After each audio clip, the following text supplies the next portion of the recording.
Hé, c'est quand? Je sais pas moi, c'est quand? Dis-nous c'est quand? Maintenant!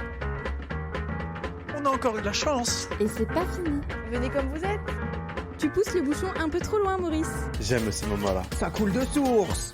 Mademoiselle Pitch, on air. Non, mais moi j'ai pas envie de vous raconter ma vie, les gars.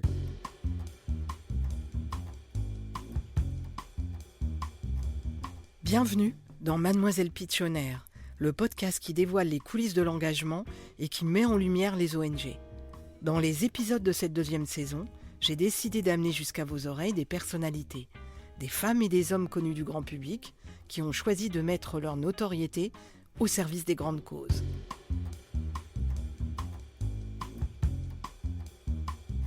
Mon invité du jour est entré dans nos vies dans les années 90, il y a tout juste 30 ans. Il a obtenu le César du meilleur jeune espoir masculin et en parallèle, signé un film qui allait devenir une référence absolue pour tous les jeunes, La Haine, qui remporta 3 Césars en 1995, dont le César du meilleur film, et qui nous revient aujourd'hui dans une adaptation en comédie musicale qui fait salle comble et parle à toutes les générations. Une adaptation de son film où il a choisi pour la fameuse scène de l'émeute Le chant des partisans, l'hymne de la résistance française durant l'occupation nazie en version rap, pour incarner le sentiment de révolte qui anime les jeunes à se lancer dans les émeutes. Depuis La Haine, il accompagne notre vie de spectateur en mettant à l'écran des sujets qui lui semblent importants. Assassin, les rivières pourpres, l'ordre et la morale. Le cinéma de mon invité est engagé et ne fait pas de concessions. Le cinéma, il faut dire qu'il est tombé dedans tout petit, avec un père réalisateur et une mère monteuse de films. Mon invité est bien connu pour ne pas avoir sa langue dans sa poche. Quand il aime, il aime. Et quand il n'est pas d'accord, il le dit franchement, et notamment quand il prend la parole sur le cinéma français. Se battre et apprendre de ses erreurs est une des règles fondamentales de mon invité. Je suis très heureuse de recevoir Mathieu Kassovitz dans Mademoiselle Pitch on Air. C'est pas le moment, c'est pas le moment. Ne pique pas les yeux. Venez comme vous êtes. L'invité du jour. Bonjour Mathieu. Bonjour. Pour commencer, voici quelques infos sur toi pour lancer un peu la discussion entre nous. Tu as commencé ta carrière de comédien enfant sur le tournage La vie de Berlioz. Je crois qu'à l'époque, t'avais pas trop bien vécu d'interpréter ce rôle. Tu peux nous expliquer pourquoi ? Parce que quand on a 13 ans, on n'a pas tellement envie de passer son été à faire le malin en collant et en redingote. Et qu'en plus, à l'époque, tu commençais à t'affirmer en étant punk, non ? C'était les années 80, donc c'était la fin du punk, ouais. C'était le début de ma conscience musicale, en tout cas. Tes premiers films maison, que sont des films d'horreur. Pourquoi ? Parce que c'était le genre de cinéma, et c'est toujours le genre de cinéma qui a fait mon cinéma à moi. Dans les années 80, le cinéma d'horreur était fait par Steven Spielberg, était fait par Tobe Hooper, était fait par John Carpenter, était fait par George Lucas, était fait par tous ces cinéastes, les Friedkin et tous ces gens-là qui ont fait le cinéma ce qu'il est aujourd'hui. Donc la base du cinéma de cinéaste, c'est le cinéma d'horreur, le cinéma de genre, et le cinéma d'horreur en particulier. Les Dents de la Mer, c'est un film important pour toi. Je crois que tu n'as pas arrêté de le disséquer sur le magnétoscope de tes parents. Ouais, c'est un film qui est un film phare, ouais, bien sûr. Et pourquoi ? Parce que Spielberg est un maître dans le travail de suggestion et l'intelligence économique de son cinéma correspond au résultat final. C'est-à-dire qu'il utilise les problèmes qu'il a sur le tournage pour en faire un avantage. Et Les Dents de la Mer en est un exemple parfait pour tout étudiant de cinéma. Ta culture, c'est le hip-hop. Comment t'es tombé dedans ? Et qu'est-ce qui te plaît tant dans cette culture ? Encore une fois, les années 70 à 10 ans, c'était les Sex Pistols, et c'était au moment où on commence à s'intéresser à la musique, il y avait ce mouvement punk qui était très fort et qui était un mouvement très, très, très violent. Mais et qui est un mouvement aussi morné, hein, qui était fait pour être morné, qui était fait parce que son slogan était No Future, donc il fallait heureusement qu'il n'a pas eu de futur, sinon il n'aurait pas été dans sa propre vérité. Mais sur ces 3 ans-là, il y a eu un basculement de la musique générale dans le monde entre ce qu'on pouvait faire et ce qu'on ne pouvait pas faire. Et le punk a complètement détruit toute conception de ce qu'on avait le droit de dire ou de faire en musique.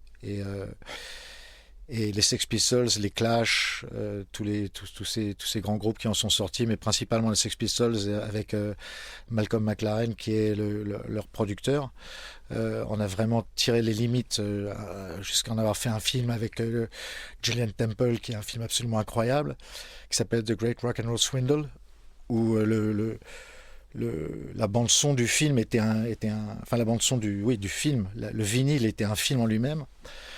Tout ça se regroupe, voilà, je suis dans le cinéma, j'aime le cinéma, je tombe sur cette nouvelle énergie qui se retrouve dans la musique, mais aussi dans le cinéma, et qui dépasse un petit peu tout ce qu'on a le droit de faire. Et Malcolm McLaren, donc le manager des Sex Pistols, était un des premiers producteurs de hip-hop dans les années 82-83. Et le transvasement s'est fait là. Les Clash m'ont amené au reggae parce qu'ils étaient dans tout ce qui était... ils m'ont fait découvrir Bob Marley tout simplement. Donc j'ai fait un espèce d'apprentissage inverse qui vient d'abord de la musique de combat et qui a amené naturellement au hip-hop, qui est aussi en elle-même une musique de combat. Donc c'est une suite naturelle. Je commence avec Bobby Lapointe et puis on termine avec Sid Vicious ou avec Grandmaster Flash. Ça me paraît logique. Zéro trac, zéro blabla. On a encore eu de la chance. J'aime ces moments-là. La question sérieuse. Alors, on va commencer par ton enfance. Je crois que tes parents étaient révoltés. Ils t'ont appris à refuser la facilité. Ça se traduisait comment, en fait ? Non, mes parents étaient des gens pauvres, donc mes travailleurs. Ouais. Donc, voilà, ils m'ont appris ces notions-là. Moi, j'ai l'impression que tu as une image de grande gueule, mais qu'en fait, tu es juste un mec intègre. Tu es d'accord avec ça ? Dans un monde où l'intégrité devient rare, c'est très vite, je deviens très vite une grande gueule, effectivement, ouais. Ça, c'est mon problème. Au début, j'étais pas une grande gueule, je faisais partie du sérail de tous les gens qui ont des choses à dire et je faisais un cinéma politique, mais maintenant que on peut plus vraiment dire ce qu'on pense, je deviens une grande gueule. J'avais envie de te demander ce qu'il y avait de doux en toi. Non, mais moi, j'ai pas envie de vous raconter ma vie, les gars. Qu'est-ce qu'il y a de doux en moi ? C'est à vous de regarder dans mes yeux. Regardez le fond de mes yeux. Moi, justement, non, mais allez voir les sens films. Allez voir les oui. films et vous allez voir ce qu'il y a de doux. Si vous voyez pas l'amour qu'il y a dans la haine, c'est pas à moi de vous l'apprendre. Hein. Et de te voir aussi en tant que comédien. Ouais, ça dépend plus de la musique qu'on a mis sur la scène dans laquelle je joue. L'idée, c'était un peu de te rencontrer, de découvrir ce qui te parle. Par exemple, j'ai vu que tu avais fait un film pour la télé qui s'appelle Cannabis, je crois, sur la facilité. On a fait tout des épisodes sur YouTube, ouais. Et sur France 5 ou France 2, ou je sais plus. Sur la légalisation du cannabis, ouais. C'est quoi la drogue ? La drogue dure, celle qui te rend Non, dépendant. mais tout ce à quoi on devient addictif, non ? Oui, c'est ça le principe. Okay. Ouais. Donc ça peut être une cigarette, ça peut être l'alcool, ça peut être le porno, ça peut être le travail, ça peut être... alors il y a des choses qu'on consomme, il y a des choses qu'on consomme d'une manière intellectuelle, d'autres qu'on consomme d'une manière physique, mais la drogue, ça concerne énormément de choses qu'on consomme d'une manière tout à fait régulière. Maintenant, le problème, c'est est-ce que c'est sain à consommer, à quel niveau on peut en consommer jusqu'à ce que ce soit ça, mais ça concerne aussi le sucre, le café, n'importe quel produit qu'on consomme trop. Et le cannabis est un produit qui a trop longtemps été considéré comme une drogue qui s'affilie aux drogues chimiques comme l'héroïne, le MDMA ou toutes ces drogues-là, tandis que on a fait un documentaire pour essayer de rappeler à tout le monde que le cannabis, qui est un gros problème dans la société parce qu'il est interdit et qu'il crée énormément de violence, est une fleur qui pousse avec de l'eau et qui se consomme de préférence sans tabac, parce que le vrai truc nocif dans le cannabis, c'est le tabac. Donc voilà, c'est juste essayer de rétablir certaines vérités parce qu'on est, on est en France, on approche ce problème-là avec un retard de plusieurs décennies carrément. Et on est en train là de passer au cannabis thérapeutique sous contrôle de la police et des chiens de garde, tandis que de l'autre côté de la frontière, vous pouvez aller acheter votre joint, le fumer tranquillement et personne n'en est mort. Il n'y a jamais eu de problème véritablement. On ne peut pas être addict au cannabis, on est addict au tabac plus qu'au cannabis. Donc on a fait un petit peu ça pour essayer de rétablir un petit peu cette vérité. Paf, paf, paf, le loup. La question poil à gratter. Qu'est-ce qui t'empêche pas de dormir mais gâche un peu le goût de tes plaisirs? En gros, est-ce qu'il y a une cause qui te semble moins importante que les autres, puisque tu en as beaucoup dénoncé dans ta filmographie, mais sur laquelle ça serait quand même sympa qu'on s'y attarde un peu? S'il y a une cause que je veux défendre avant toutes les autres, c'est la science. C'est la cause de la science que les gens ont trop de facilité à ignorer dans un monde où on en a absolument besoin. La science, c'est le seul moyen de comprendre le monde dans lequel on vit d'une manière commune. C'est pas un avis dans un sens et un autre avis dans un autre. C'est une intelligence commune qui est vérifiée par l'ensemble, que chaque théorie, chaque idée, chaque calcul soit confirmé et que la science puisse avancer en étant basée sur des vérités, jusqu'à ce que cette même science la dénonce, mais en tout cas, c'est ce qui permet à la science d'avancer. La science se retrouve dans tous les domaines que vous pouvez imaginer de votre vie, que ce soit la nature, que ce soit la pollution, que ce soit les jeux vidéo, que ce soit les voitures, que ce soit... tout est science, tout est science. Donc je trouve qu'il y a un manque d'intérêt dans ces domaines et qu'il y a un manque de respect dans les gens qui ont les capacités de nous apprendre de ce que eux savent et ce que eux sont capables d'apprendre. Et ça nous amène au monde dans lequel on vit, quoi, tout simplement. Je crois que j'ai lu que tu étais fan de physique quantique, que tu regardais plein de vidéos, tu écoutais plein de scientifiques. C'est un truc qui te passionne pour comprendre le monde d'aujourd'hui? Ouais, parce qu'en fait, si tu commences à te poser une question, si tu commences vraiment à te poser une question, la question la plus basique, pourquoi le monde est ce qu'il est, ou pourquoi il y a de la pauvreté, ou qu'est-ce que l'injustice, ou même tout simplement... qui va gagner en F1 ou n'importe quelle question, si tu commences à la poser d'une manière fondamentale et que tu continues de la poser comme un enfant, tu arriveras au monde quantique. C'est-à-dire que tu vas arriver à chaque question à descendre d'un niveau pour arriver à un niveau qui est les particules élémentaires qui font l'univers dans lequel on est. Et quand tu commences à rentrer dans cet univers et à essayer de comprendre de quoi est fait notre univers, pourquoi et comment et dans quelle étagère, comme dit la blague, si tu commences à rentrer là-dedans, tu es obligé de rentrer dans l'univers du monde quantique et tu arrives dans un univers complètement immense, poétique, magnifique, mais basé sur la science, avec beaucoup d'inconnus, mais aussi beaucoup de certitudes, et qui est, en plus, moi, c'est pour ça que ça me charme, c'est que c'est la pointe, la fer de lance de l'intelligence humaine. On ne peut pas mieux démontrer pourquoi l'humanité est importante que dans les découvertes scientifiques que les humains ont fait. Sans ces découvertes scientifiques, on peut s'amuser et se jeter la merde comme des singes avec grand plaisir parce qu'ils kiffent et j'adorerais être un poisson dans l'eau. Franchement, pas se poser de questions de pourquoi et de ce qui se passe. Mais à partir du moment où on a commencé à se poser les questions et qu'on a commencé à donner les réponses et que ces réponses tiennent debout et que elles amènent d'autres questions, je pense qu'il y a une poésie là-dedans qu'on passe trop à côté pour notre propre bien. Il y a des scientifiques que tu suis particulièrement?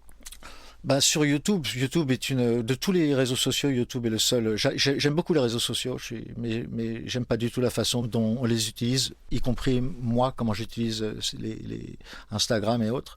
Mais YouTube, on peut pas vraiment mal l'utiliser. C'est-à-dire que par liaison, par lien et par intérêt, on a vraiment accès à la connaissance générale du monde et vous pouvez vraiment comprendre des concepts de mathématiques, de physique, de chimie, de biologie, absolument magnifiques. Et il y en a des centaines.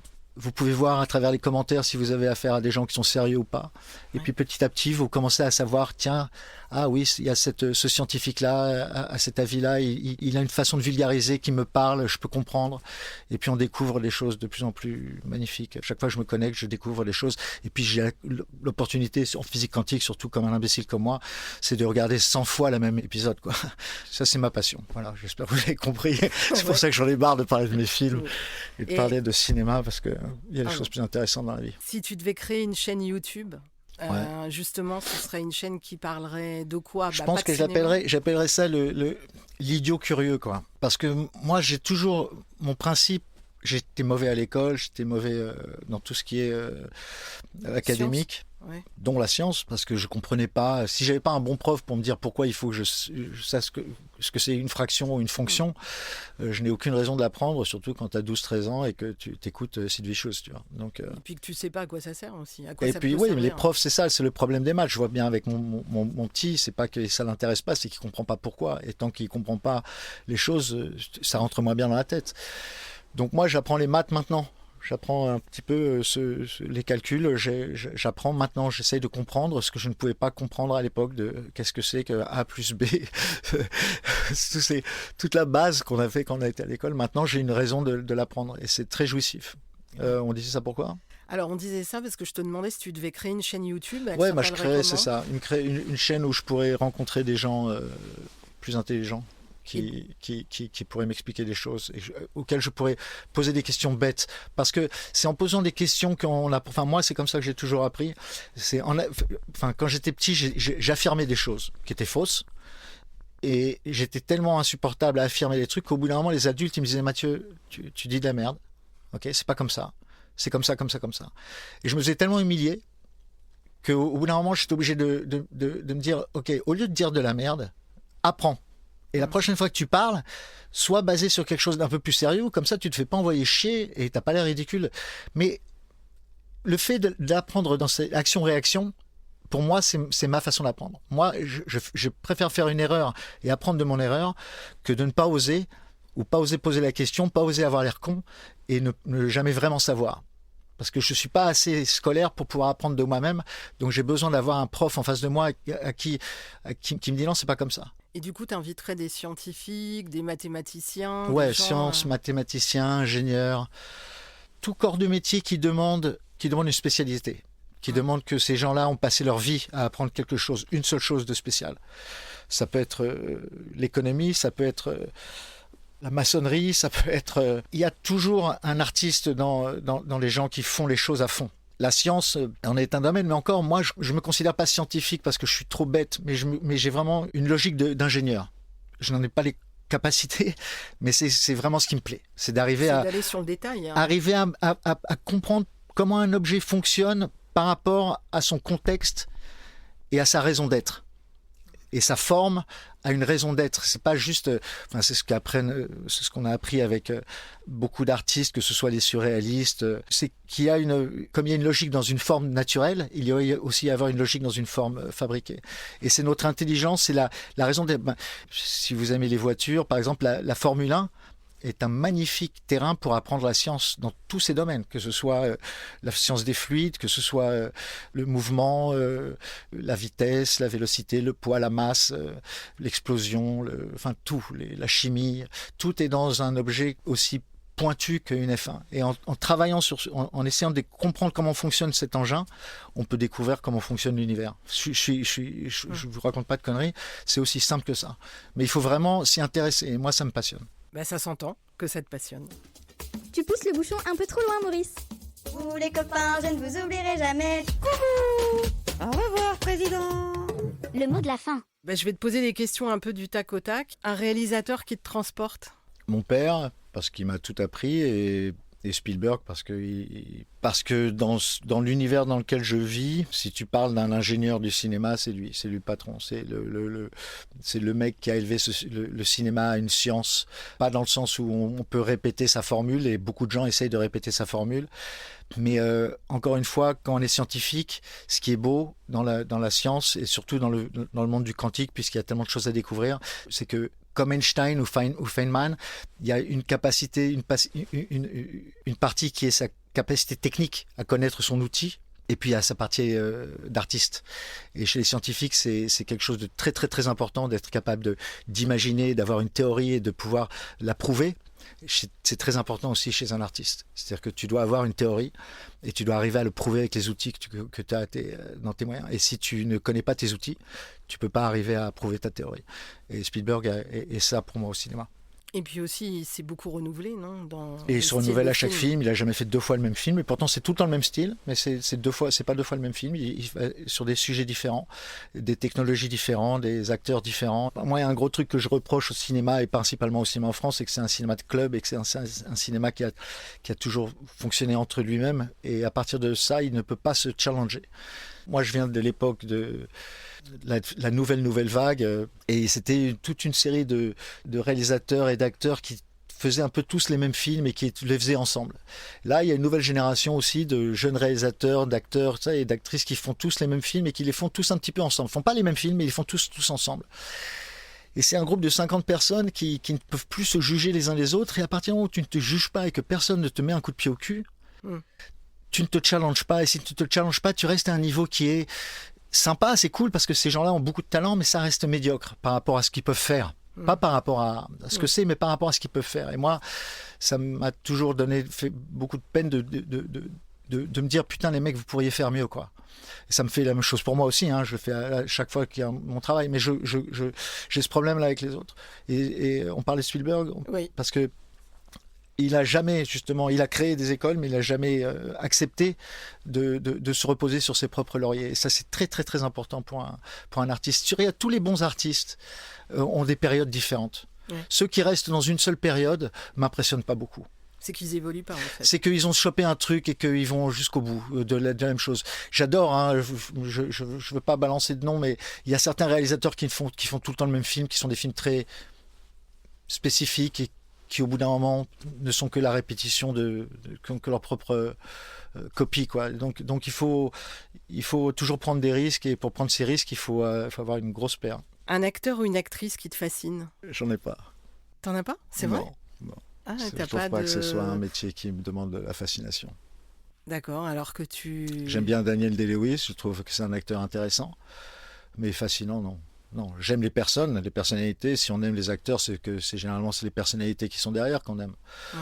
Moi, je suis sûr que je passerai une bonne soirée avec Daniel Day-Lewis ou avec Robert De Niro ou avec des gens comme ça. Mais je sais à quel point ils trichent à l'image. Un film que tu regardes sans fin, est-ce que tu vas me dire Les Dents de la Mer ou... Je dirais la série The Office. Ok. Et un rappeur que tu peux écouter en boucle? Non. Non?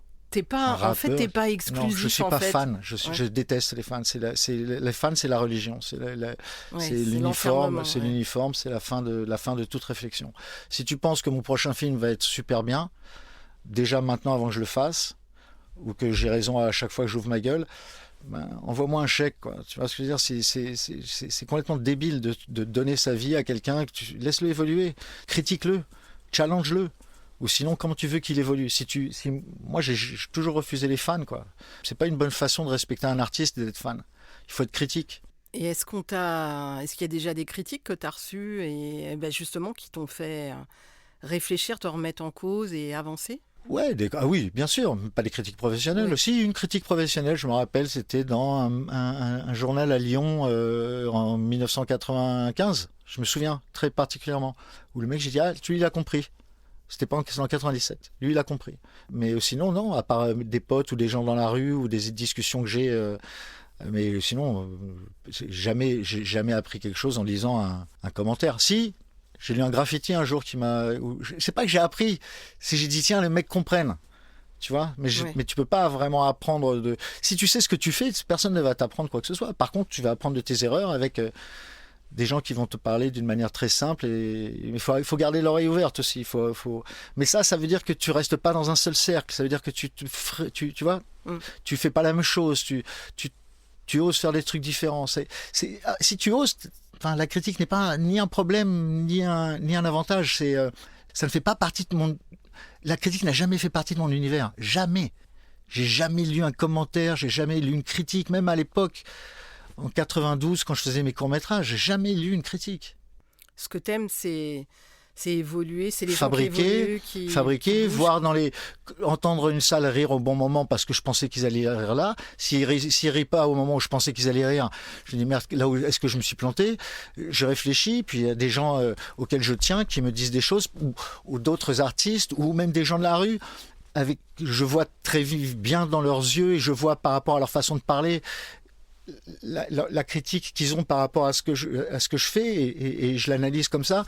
J'adore ça. J'adore quand un artiste me dit t'as fait de la merde, parce qu'au moins je sais pourquoi il me dit ça. J'ai vu ses films, j'entends sa chanson. Alors je peux lui dire moi aussi je trouve que tu fais de la merde. Mais si je trouve qu'il a pas fait de la merde, je me dis putain merde, qu'est-ce qu'il me dit là?